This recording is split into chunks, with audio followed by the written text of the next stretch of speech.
ನಾವು ಈ ಮನೆ ಬಿಟ್ಟು ಬೇರೆ ಕಡೆ ಶಿಫ್ಟ್ ಆಗ್ತಾ ಇದ್ವಿ. ಸೊ ಶಿಫ್ಟ್ ಆಗೋಕ್ಕೂ ಮುಂಚೆ ಸ್ವಲ್ಪ ಎಲ್ಲ ಕ್ಲೀನ್ ಮಾಡ್ಕೊಳ್ಳೋಣ, ಯಾಕಂದರೆ ಇಲ್ಲೇ ಕ್ಲೀನ್ ಮಾಡ್ಕೊಂಡು ಹೋಗ್ಬಿಟ್ರೆ ನಾವು ನೆಕ್ಸ್ಟ್ ಮನೇಲಿ ಸೆಟ್ ಮಾಡುವಾಗ ಬರೀ ಸೆಟ್ ಮಾಡ್ಕೊಂಬಿಟ್ರೆ ಆಗೋಗುತ್ತೆ. ಸೊ ಟೈಮ್ ಸೇವ್ ಆಗುತ್ತೆ ಮತ್ತು ಎನರ್ಜಿ ಕೂಡ ಸೇವ್ ಆಗುತ್ತೆ ಅಂತೇಳ್ಬಿಟ್ಟು ಹೋಗೋಕ್ಕೆ ಮುಂಚೆನೇ ನೀಟಾಗಿ ಬೆಡ್ಶೀಟ್ಗಳು, ಸೋಫಾ ಕವರ್ಸು, ಆಲ್ಮೋಸ್ಟ್ ಮನೆಯಲ್ಲಿ ಏನೇನಿದೆ ಎಲ್ಲ ವಾಶ್ ಮಾಡ್ಕೊತಾ ಇದ್ದೀನಿ.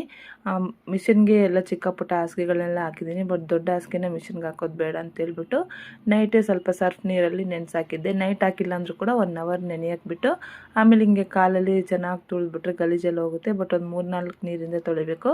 ಇನ್ನು ಬೆಡ್ಶೀಟ್ಗಳೆಲ್ಲ ಕ್ಲೀನಿಂಗ್ ಆದಮೇಲೆ ಸ್ವಲ್ಪ ಡೆಕೋರೇಟಿವ್ ಐಟಮ್ಸ್ ಎಲ್ಲ ಇತ್ತು, ಅದನ್ನು ಸರ್ಫ್ ನೀರಲ್ಲಿ ಒಂದು 10 ನಿಮಿಷ ನೆನೆಸಾಕಿಬಿಟ್ಟು ನೀರಿಗೆ ಹಾಕ್ಬಿಟ್ಟಿದ್ದೀನಿ.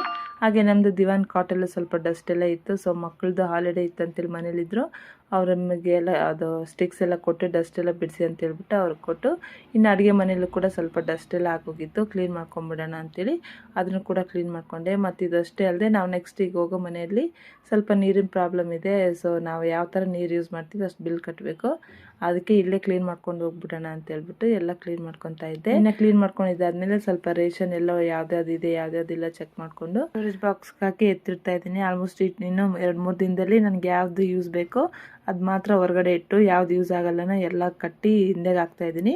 ಹಾಗೆ ಈ ಸಿರಾಮಿಕೋ ಗ್ಲಾಸ್ ಇರುತ್ತಲ್ಲ ಅದು ಶಿಫ್ಟ್ ಮಾಡೋದು ತುಂಬ ಕಷ್ಟ. ಸೊ ಹಂಗೆ ಹಿಂಗೆ ಅಡ್ಜಸ್ಟ್ ಮಾಡಿ ಪ್ಯಾಕ್ ಮಾಡೋದಿದೆ, ಫಾಲೋ ಮಾಡಿ ವಿಡಿಯೋ ನೋಡಿ.